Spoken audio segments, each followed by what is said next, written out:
Dios y la tormenta. Dios y la tormenta.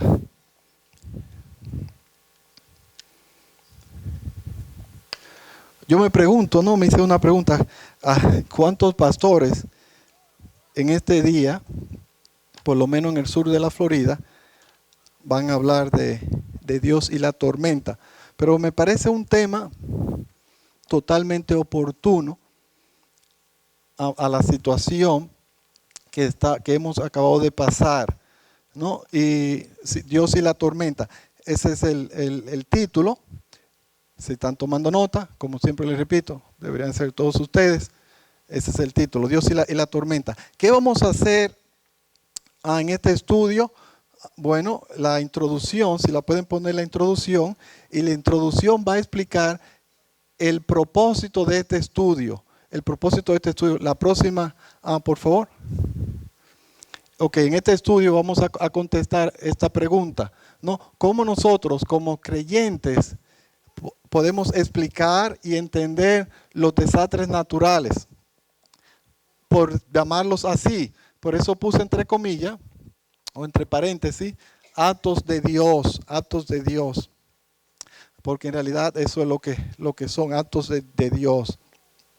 Pero a veces le voy a llamar desastres naturales, no importa, ustedes saben lo que yo me estoy refiriendo. Me voy a referir específicamente a Irma, al huracán que acabamos de experimentar. Y lo que voy a hacer para desarrollar este tema, que nos va a ayudar a nosotros a entender bíblicamente los desastres naturales, vamos a desarrollar juntos 7 principios bíblicos para ayudarnos a entender apropiadamente o bíblicamente cosas como los huracanes, los terremotos, ¿no? Etcétera, etcétera. Las tormentas, recientemente, ¿no? Hemos sido afectados. Texas fue gravemente afectado por el huracán Harvey, si no me equivoco. ¿Sí? Se piensa que fue el desastre natural más costoso, más destructivo en toda la historia de los Estados Unidos. ¿Apenas qué? ¿Un mes? Más o menos, no, apenas un mes.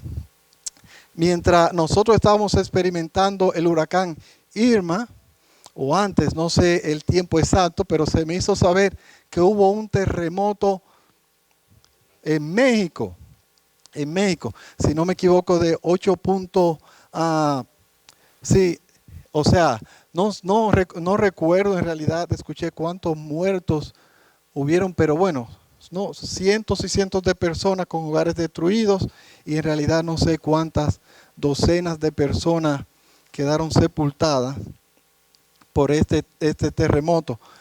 A la misma vez también, mientras el huracán Irma estaba pasando por aquí o entrando por la Florida, en el norte de los Estados Unidos también había un gran incendio que destruyó cientos y cientos de propiedades. Y la pregunta que nosotros nos hacemos como creyentes es, ¿cómo podemos nosotros entender o hacer sentido de estos desastres naturales? Para ellos, vamos a ver entonces como los 7 principios. Principio número 1, si lo pueden poner en la pantalla, por favor. La caída, o the fall en inglés, la caída, ¿no? Como ven allá, la maldición de Dios a la creación, eso es lo que están viendo al lado. La maldición de Dios a su creación. Para ello, venga conmigo a Génesis 3, capítulo 3.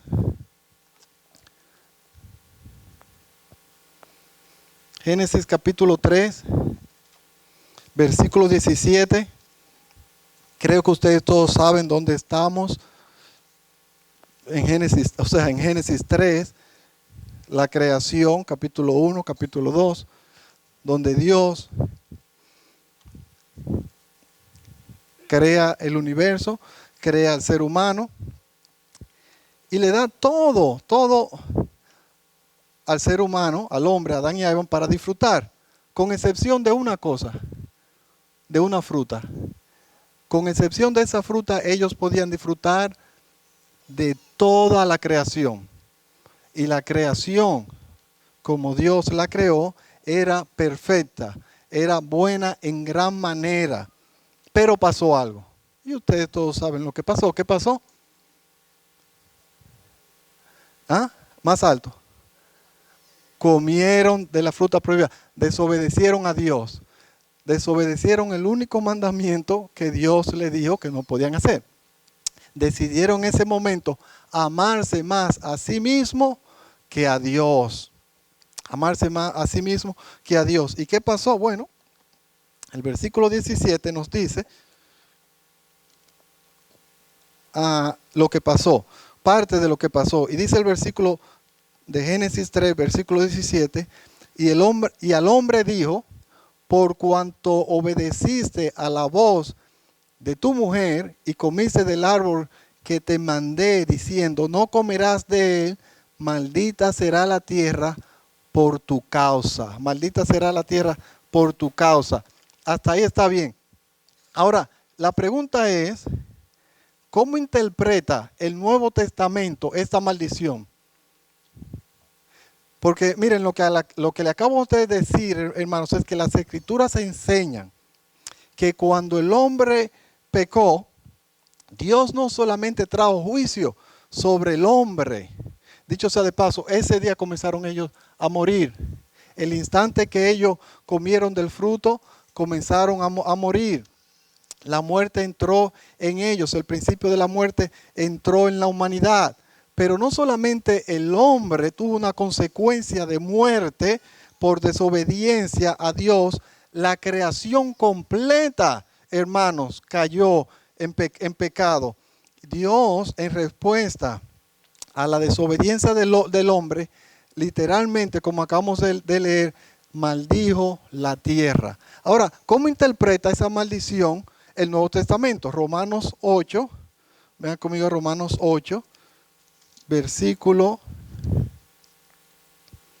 20 y 21. Y con ello, ¿cómo interpreta lo que yo estoy tratando de responder? La pregunta es, porque si leemos Génesis 3, parece ser que lo que él está maldiciendo es solamente la tierra. Parece ser, pero vamos a ver que no fue solamente la tierra. Leemos el versículo 20 y 21, porque la creación fue sujetada a vanidad, no por su propia voluntad, sino por causa del que la sujetó en esperanza. Porque también, ¿qué? La tierra, no, la creación misma será libertada de la esclavitud de corrupción a libertad gloriosa de los hijos de Dios, de los hijos de Dios. En otra palabra, el Nuevo Testamento interpreta la caída como una maldición que Dios trajo no solamente al hombre, sino a todo el universo.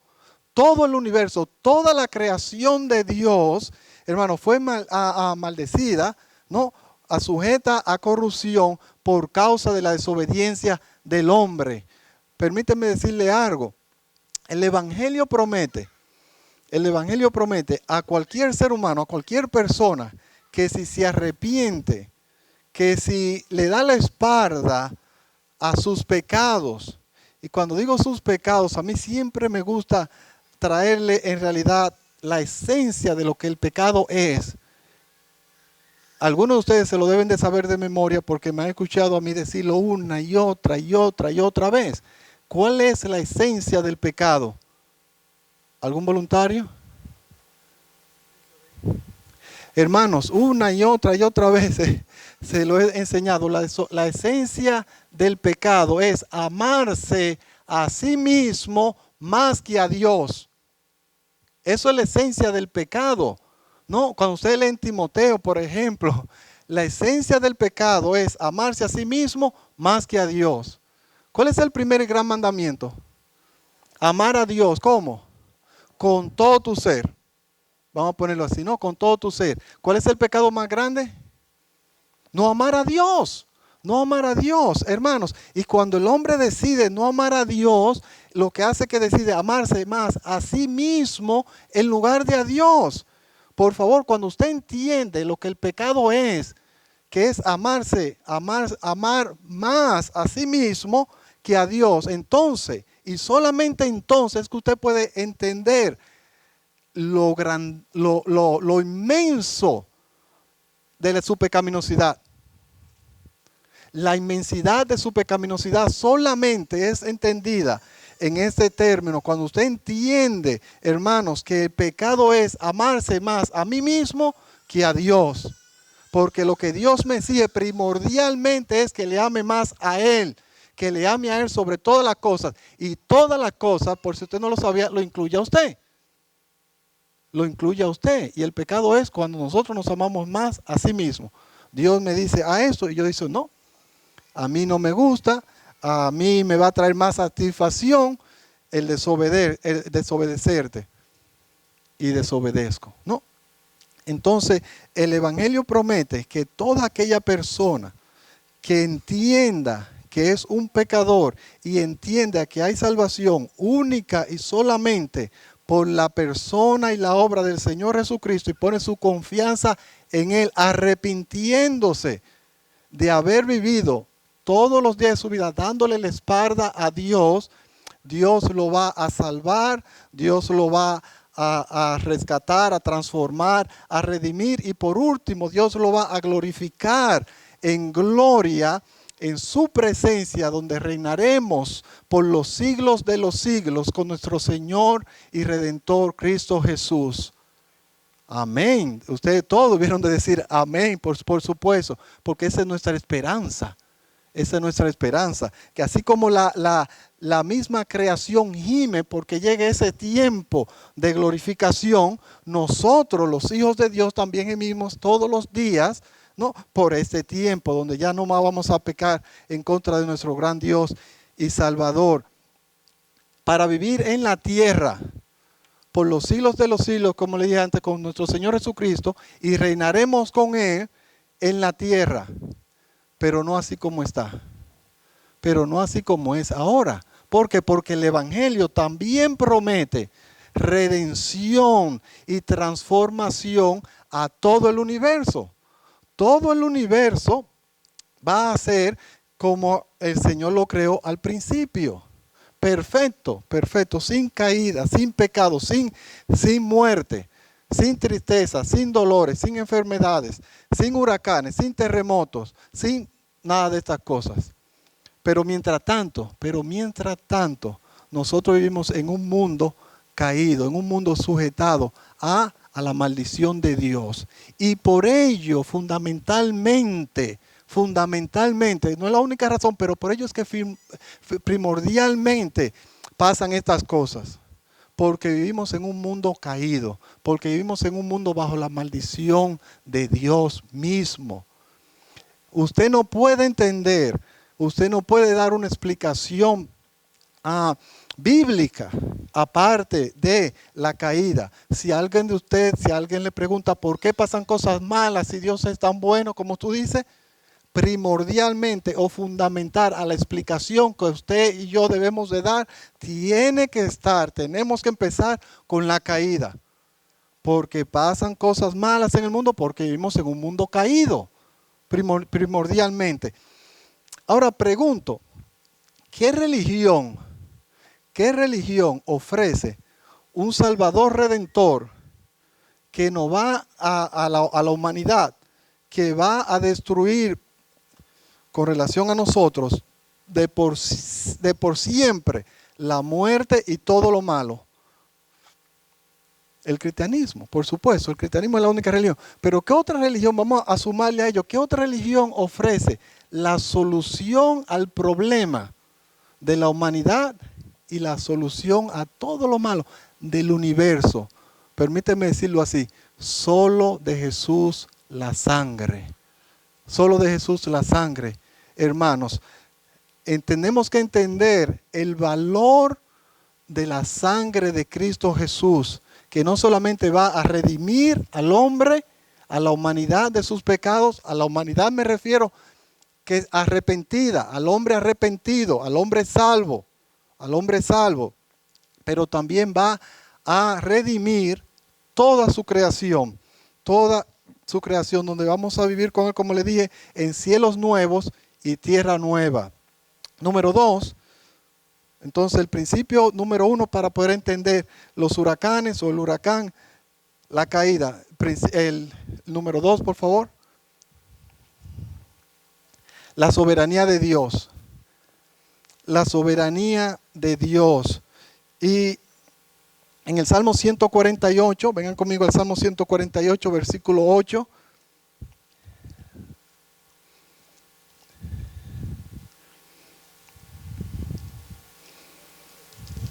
Sí, 148.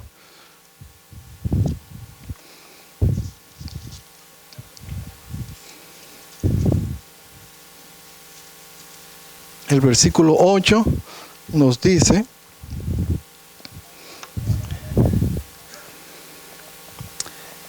¿lo tienen todos?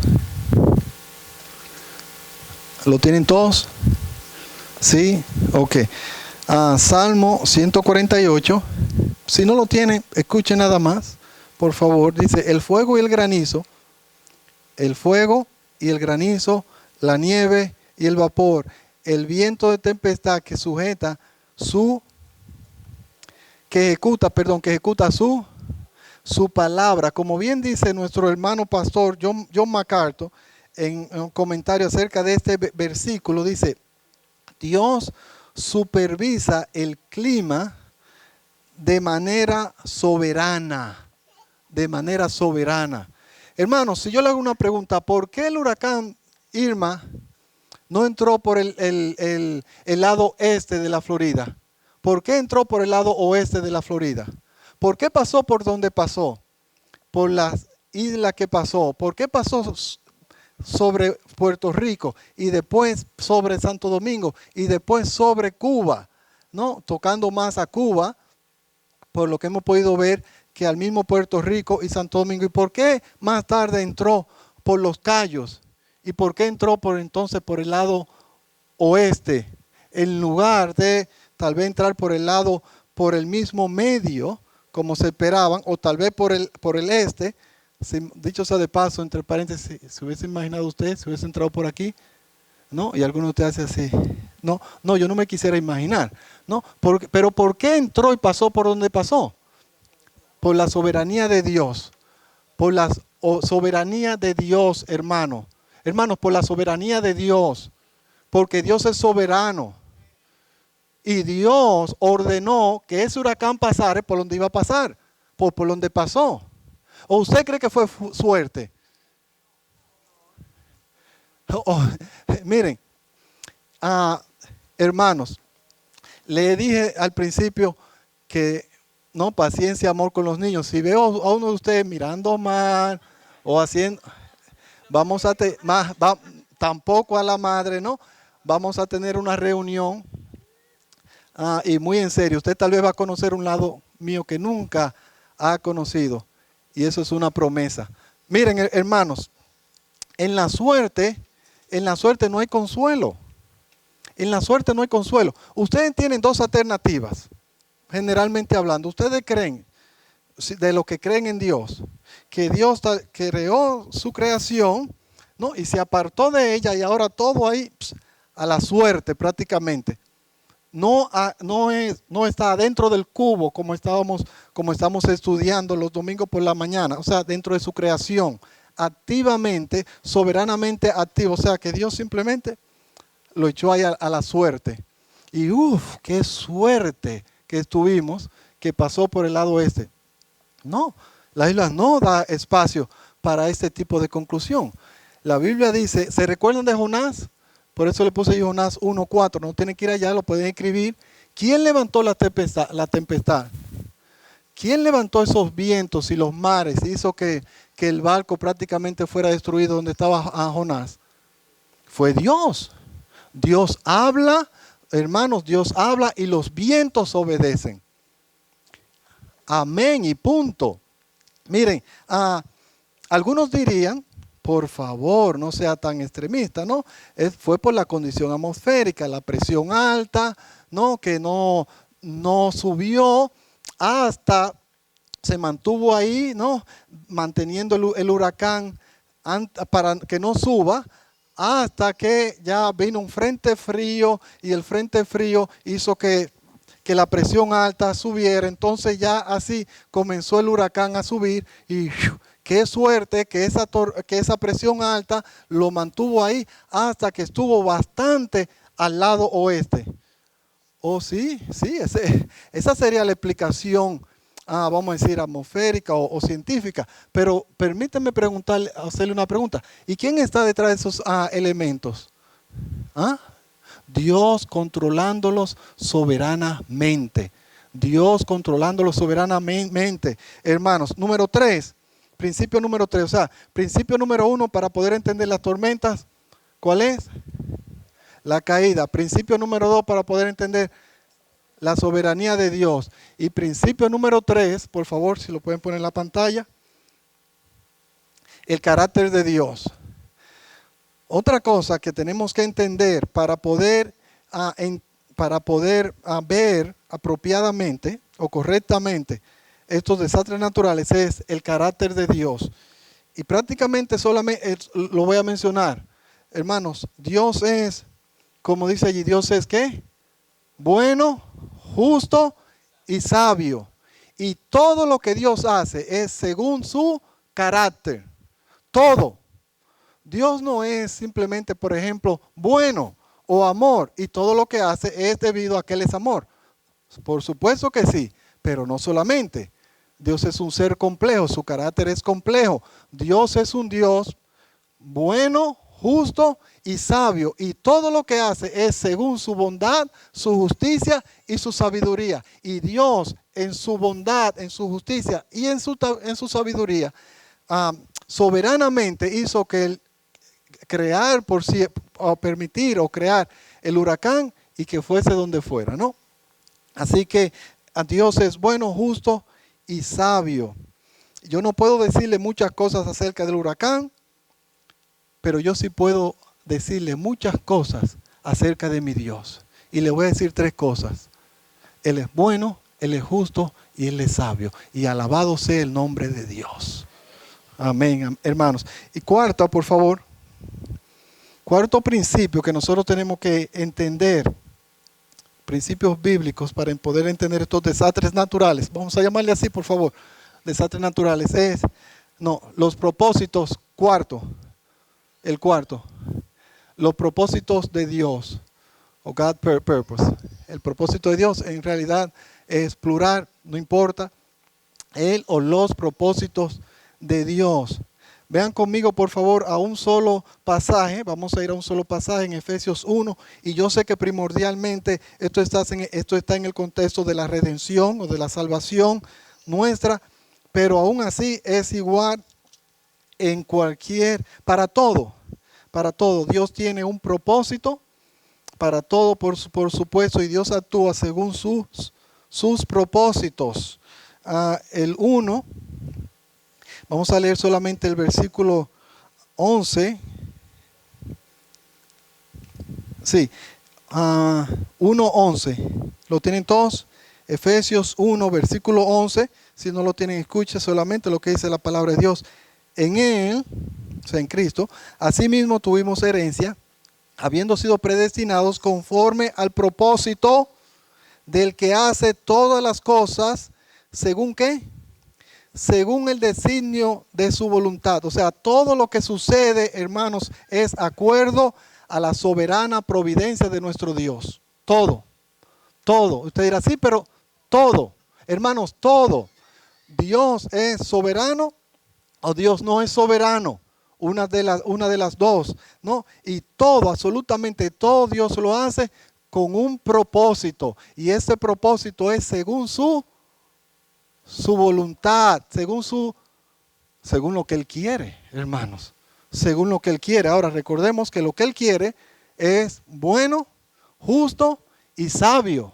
Bueno, justo y sabio, por supuesto, ¿no? Le leo de mis notas.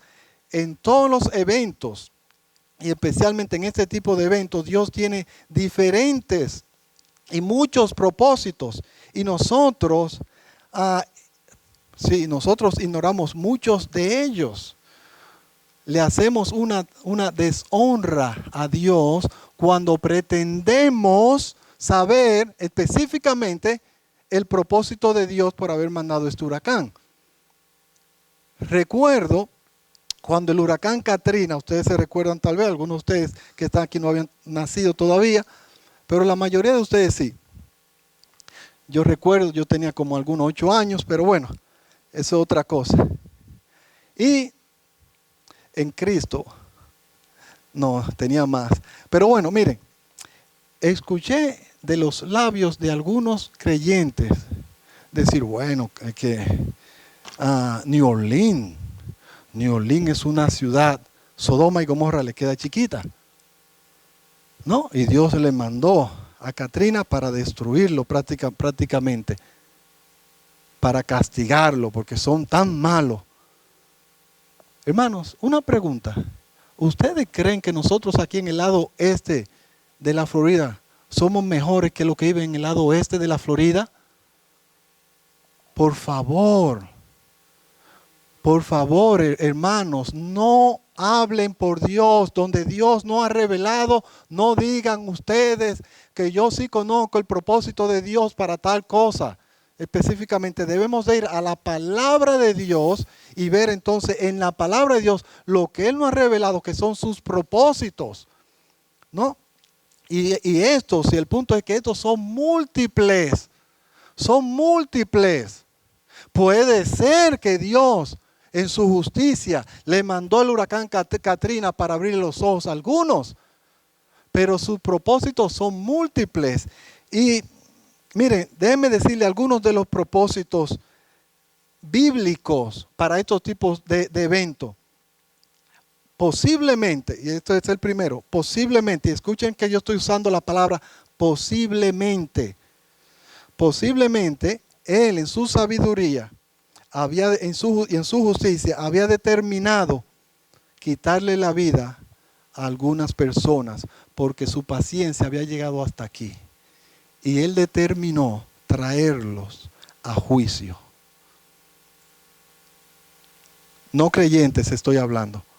Le voy a decir una cosa, todas las personas que murieron con Katrina, con Irma, con cualquier desastre natural, con el temblor en México, inconversas, Dios ya se había propuesto en sí mismo traerlos ese día, esa hora, ese minuto y ese segundo a la presencia de Dios a juicio.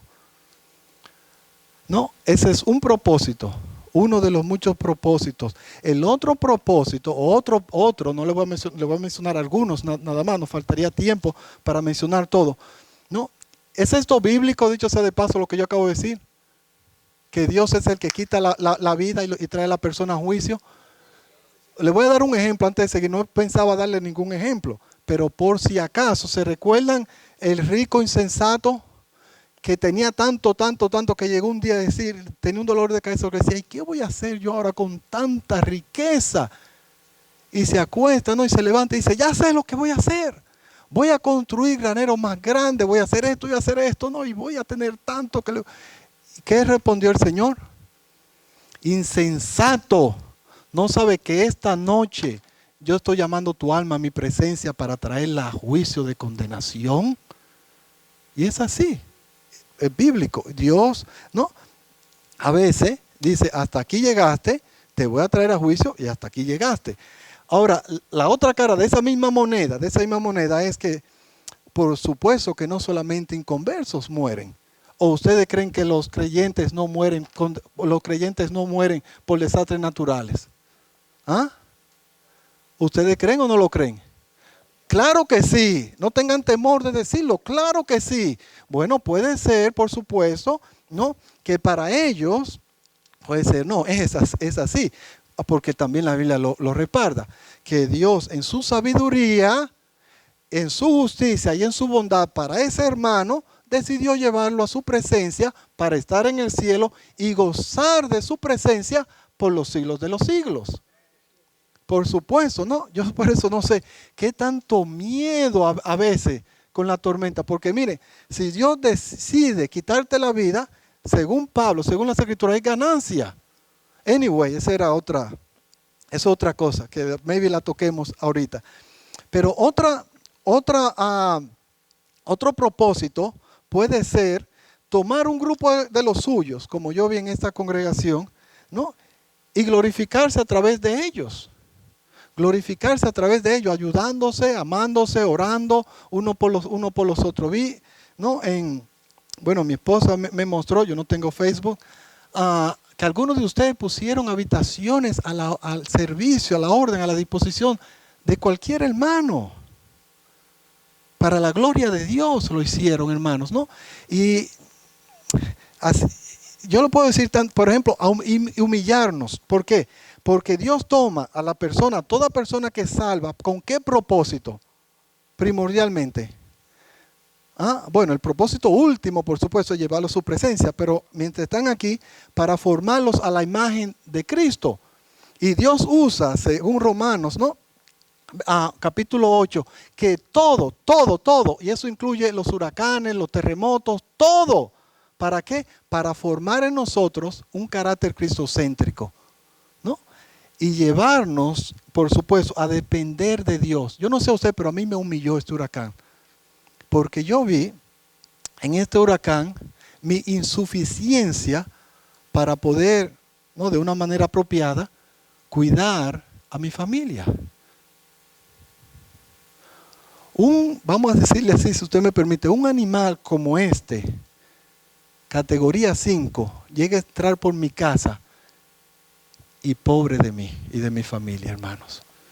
Y Dios a veces hace esta cosa para humillarnos, para hacernos depender de Él. Dios puede hacer tal vez que también en su sabiduría, ¿no? Otro propósito de Él. Hay muchas personas que se creen autosuficientes y poderosas, independientes, que no necesitan a Dios. Y Dios dice, oh sí, te voy a mandar esto, ¿no? Y le destruye todo lo que tienen para hacerle ver que ellos son insuficientes y que necesitan de la gracia y la misericordia de Dios. El punto es, hermanos, vamos a movernos a otro principio. Como ustedes pueden ver en estos minutos nada más, hay muchísimos propósitos por la cual Dios hace lo que hace, ¿no? Así que cuidado con decir, no, el propósito de Dios fue, si no es bíblico, no diga, Dios reveló en su palabra el propósito específico por la cual Él iba a mandar a Wilma a la Florida. No, ustedes tienen miedo. No, ustedes no van a encontrar. ¿En qué capítulo, en qué versículo dice? En el año 2017 le voy a mandar al huracán Wilma para hacer. No, pero podemos ir a principios que nos revelan el propósito por la cual Dios hace lo que hace y decir, no, yo no sé en realidad muchas cosas, pero esto sí sé, porque Dios lo ha revelado. Amén, hermanos. Aquí, que yo sepa, no tenemos apóstoles ni profetas. No, pero tenemos, hermanos, la palabra de Dios. Tenemos la palabra de Dios, ¿no? En quinto principio, los juicios de Dios. Le voy a leer mi nota por el tiempo nada más. Se lo menciono esto. Es impresionable el ver los juicios de Dios y el ver tormentas, huracanes, terremotos, fuego, ¿no? Etcétera, etcétera, etcétera, como ilustraciones del juicio de Dios. Hermanos, yo no estoy tratando de decir que este huracán fue el juicio de Dios, sino ilustraciones o ilustración del juicio de Dios, que nos ilustran que nadie puede escapar del juicio venidero, que nadie puede escapar del juicio venidero. Yo vi personas... ustedes saben que mi primo Daniel trabaja conmigo en el Castle Night Center, ¿no? Y le doy gracias a Dios siempre por el testimonio y por el arduo trabajo, hermanos, de mi primo, hermano Daniel. Le estoy agradecido a Dios profundamente por él.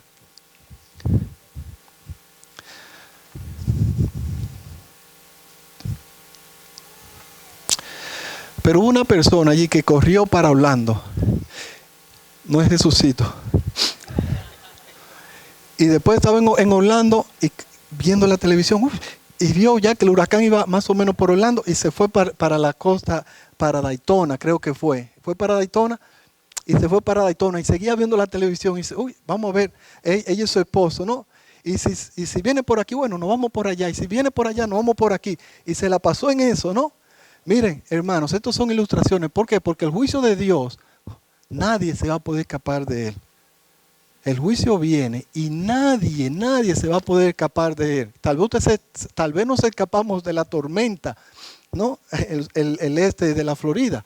Pero cuando el juicio de Dios venga, no importa que usted viva en el este o en el medio o en el oeste de la Florida, de usted, nadie lo va a salvar del juicio, al menos que usted tenga un Salvador. Amén, hermanos. Amén. El sexto principio, sexto principio,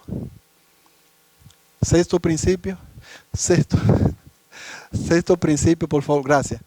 La benevolencia de Dios. Se lo menciono nada más. La benevolencia de Dios, ¿qué tiene que ver eso con el huracán? Bueno, déjeme expresarlo de esta manera, simplemente. ¿Cuándo fue la última vez que nos tocó aquí en la Florida un huracán? 2005, más o menos. ¿Hace cuántos años? 12 años, más o menos, ¿no? Miren, hermanos, por eso 12 años, más o menos, 12 años. Cada año tiene ¿cuántos días? 360 multiplicado por 10, vamos a redondearlo, añadirle un cero nada más, 3.600. Gozamos todos los días esos 3.600 años de la benevolencia de Dios a través del aire acondicionado. ¿O no es así? No fuimos recipientes por todos esos miles de días de la benevolencia de Dios, de su cuidado, ¿no? Del aire acondicionado, de estar en una casa, de poder hacer, bueno, ustedes saben todo, ¿no? Y Dios a veces hace así, ok, y hace un paréntesis, una semana. No deberíamos de actuar como esa es la norma. Hermanos, la norma es, a pesar de que vivimos en un mundo caído, es gozar continuamente de las benevolencias de Dios. Pero a veces somos tan ingratos que un pequeño paréntesis y ya. No, hermanos. Estos paréntesis nos deben de llevar a adorar, a bendecir nuestro Dios, porque esa no es la norma. A pesar de que vivimos en un mundo caído. Para mí eso es amazing. No, número 7. Principio número 7 y último. Ok, ¿qué ustedes tienen allí? Bueno, para los que están tomando nota en español, pueden escribir algo así. La adecuada suficiencia de Dios. La adecuada suficiencia de Dios. Dicho sea de paso, y esta es infinita. La adecuada suficiencia de Dios. Vean conmigo, por favor, a Habacuc, capítulo 3. Y aquí algunos de ustedes van a tener problemas encontrando Habacuc. Váyase al final del Viejo Testamento y dele para atrás unas paginitas, creo como 5 libros. Vaya despacio porque estos libros son bien pequeños, si no, no lo va a poder encontrar. Tenemos el Salmo 46, Salmo 23 que nos ilustran esto, pero Habacuc, con uno suficiente, Habacuc capítulo 3, versículos 17, 18 y la primera oración del versículo 19. Dice la palabra de Dios así: aunque la higuera no florezca, ni las vides haya frutos, aunque falte el producto del olivo, y los labrados no den mantenimiento, y las ovejas sean quitadas de la majada, y no haya vacas en los corrales. Hasta aquí nada más. Hasta aquí, por ahora, el 17. ¿Qué es lo que acabamos de leer? Usted dirá, yo no tengo ni idea de lo que acabamos de leer. Bueno, porque vivimos en un mundo muy diferente a este, ¿no? Si Habacuc se hubiese escrito hoy en día, ¿qué hubiera dicho el versículo? Si no tengo aire acondicionado, si no hay Publix. Sí, porque hoy la carne, la leche, los frutos, el vino, etcétera, etcétera, ¿dónde lo compramos? En Publix, o en Wendy's, o en Walmart, ¿no? Pero, ¿cómo? Sí, o sea, hay muchos otros sitios, ¿no? Pero imagínense que todos estos lugares, ¿no?, que nos abastecen de todas nuestras necesidades físicas, se termine todo lo que ellos tengan, el agua, la leche, todo, la gasolina, todo. Y no, nadie pueda traer, ningún camión pueda traer nada al sur de la Florida. Eso es lo que está diciendo el versículo 17. Aunque pase esto, ¿qué dice el versículo 18?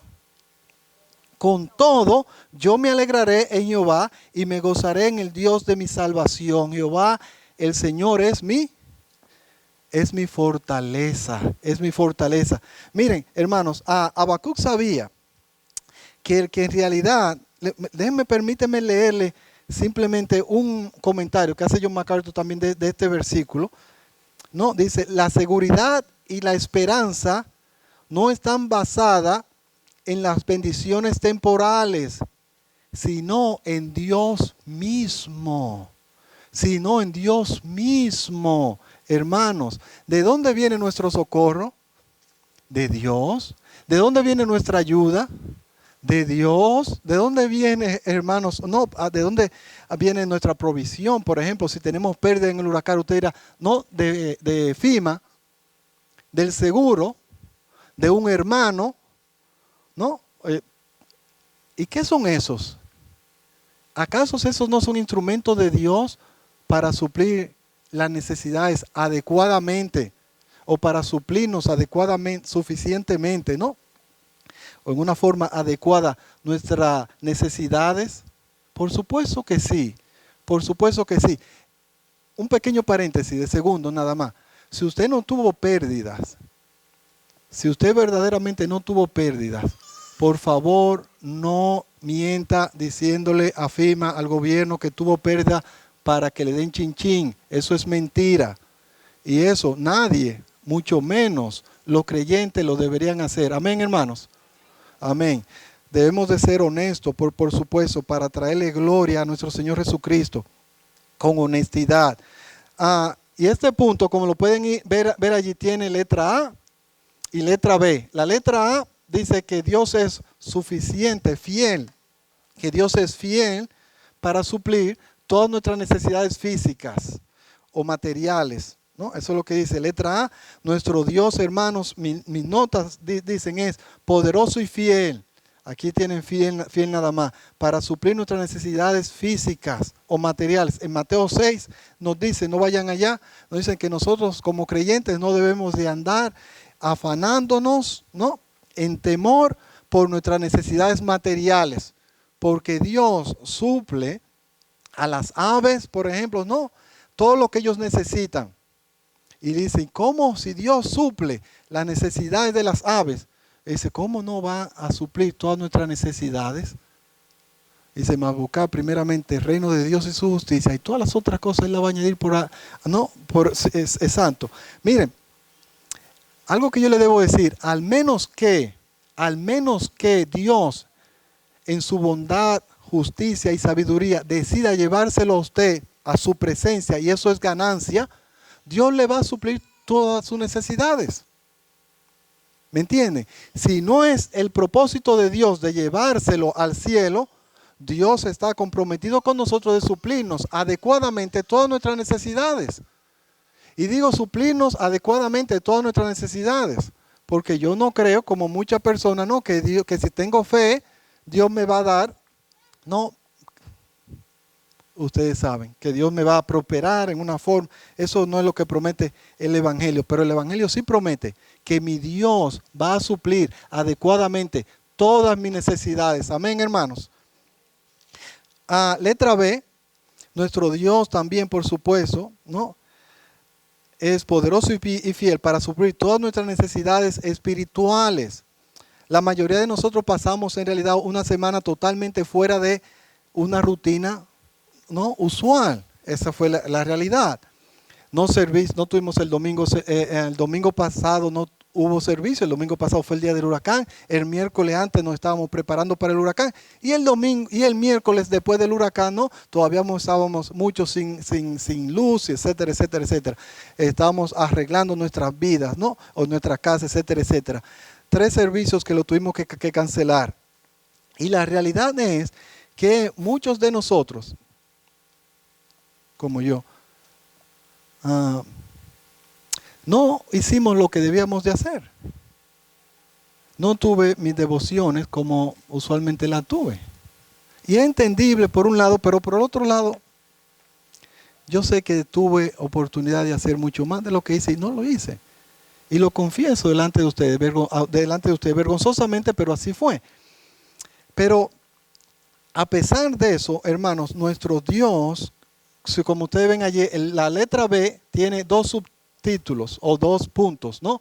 El punto número 1, Él es fiel y poderoso para, independientemente de lo que pase, cultivar en nuestros corazones fe y esperanza. Fe y esperanza, ¿no? En el Salmo 103 lo que dice es, no vayan allá al Salmo 103, Dios se presenta a sí mismo, se revela a sí mismo como un padre. Y en el contexto de perdonar nuestros pecados, Él dice, en los versículos 13 y 14, que Él se acuerda de nuestra condición, que Él se acuerda de nuestra debilidad, Él se acuerda que nosotros somos, ¿qué? Polvo, que somos débiles, que Dios ha suplido, ¿no? O ha cultivado, vamos a llamarlo así, una fe al nivel 5. Vino el huracán y nos comportamos como creyentes al nivel 1. ¿Y saben lo que hace Dios? Dios no dice, mire ese sinvergüenza. No, Él como buen padre, se recuerda de que en realidad somos débiles y tiene compasión por ello. Eso es lo que nos dice Hebreos 4, 5 y 16. Que nuestro Señor Jesucristo, hermanos, es compasivo y misericordioso. Que Él también fue un ser humano y también, pero sin pecado, por supuesto. Y Él entiende nuestras debilidades. Y tiene compasión y misericordia con nosotros, ¿no? Y Hebreos 15, los versículos 5, 13 y 33, le voy a decir lo que dice. El Dios es el Dios que cultiva fe, esperanza y gozo. Fe, esperanza y gozo. Y lean esos versículos en la casa porque Él lo hace. Escúchenme bien, por favor. Si están quedando dormidos, despierten. Dios lo hace a través del creer la palabra de Dios. A través de su palabra, Dios crea, Dios cultiva en nosotros fe, esperanza y gozo.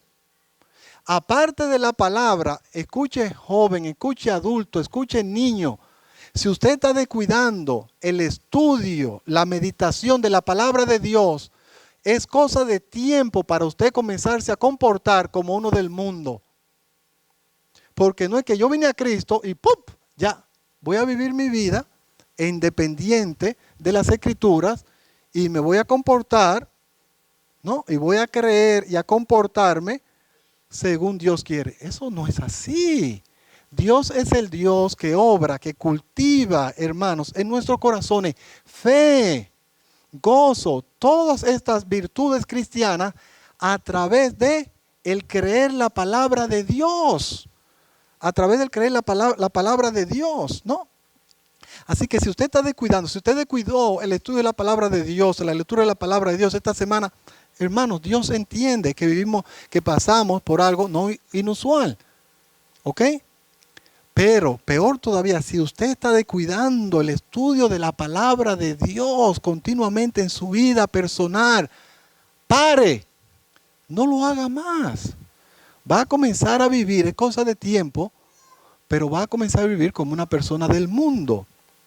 Y el punto 2 para terminar, hermanos, y en eso yo sí me gozo. Nuestro Dios es poderoso y fiel para perdonarnos y limpiarnos de todo pecado. De todo pecado. Hermanos, ¿cuántos de ustedes, no levanten su mano, pecaron la semana pasada? ¿Cuántos de ustedes pecaron manifestando un temor casi loco?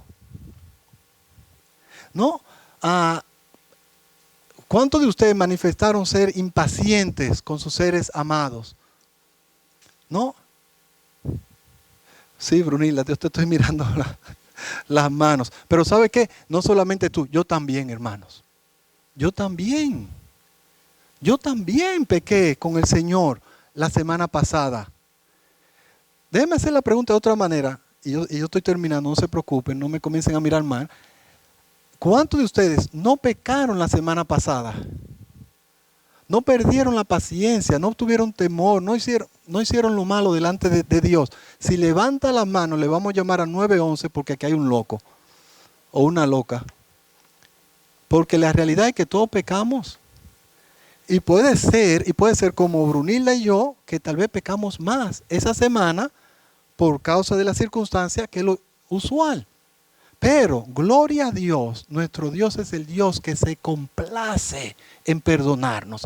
Él no se complace en que nosotros pequemos. Él no quiere. No trate de decir, el pastor enseñó que Dios quiere que pequemos. No, Dios no quiere ni que tú, ni que yo, ni Brunilda, ni que yo pequemos. Pero, si pecamos, primera de Juan 1:9, si confesamos nuestros pecados, Él es fiel y justo para perdonarnos y limpiarnos de toda maldad con su sangre preciosa. Con la sangre preciosa, hermanos, nuestro Dios es el Dios que se deleita en perdonar.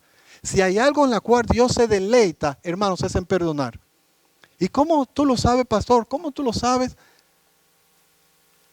Él se deleita tanto. Y podemos estar tan confiados que Él se deleita en perdonar a Sonia para restaurar su relación con Sonia. ¿Que sabe lo que hizo por Sonia?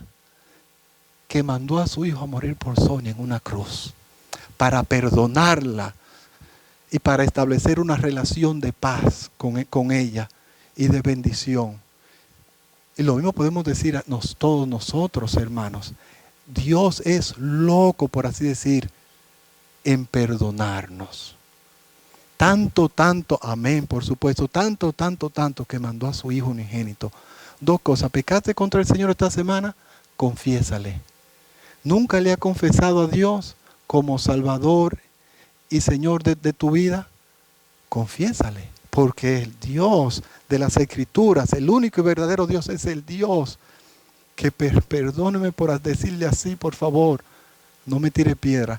Prácticamente se le salen las babas deseando que el pecador se arrepiente para perdonarlo, para limpiarlo, para perdonarlo para siempre y transformarlo y redimirlo y llevarlo a gloria, a la presencia de nuestro Dios Jesucristo por toda una eternidad. Oremos, hermano. Padre Santo, te damos gracias.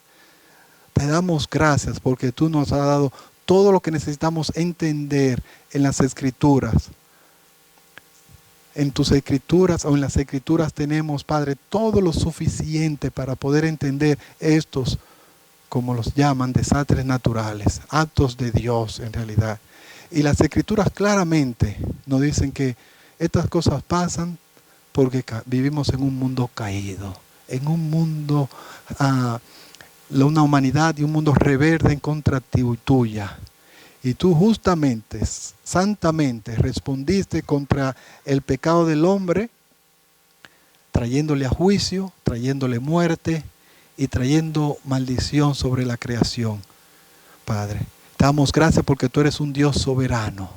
No tenemos que temer, porque todo lo que pasa, directa o indirectamente, provienen de las manos de un Dios que es bueno, justo y sabio. Gracias, Señor, porque tú eres un Dios bueno, un Dios que tiene un propósito con nosotros, de bendecirnos, haciéndonos a la imagen de Cristo Jesús y trayéndonos a gloria. Te damos gracias, Señor Jesucristo, por haber muerto por nosotros. Suplicamos juntos que si hay una persona o más en este lugar que no te han confesado, que hoy te confiesen, Padre, para el bien de ellos y la gloria de Cristo Jesús, Padre. En el nombre de Cristo te damos gracias por todo. Amén.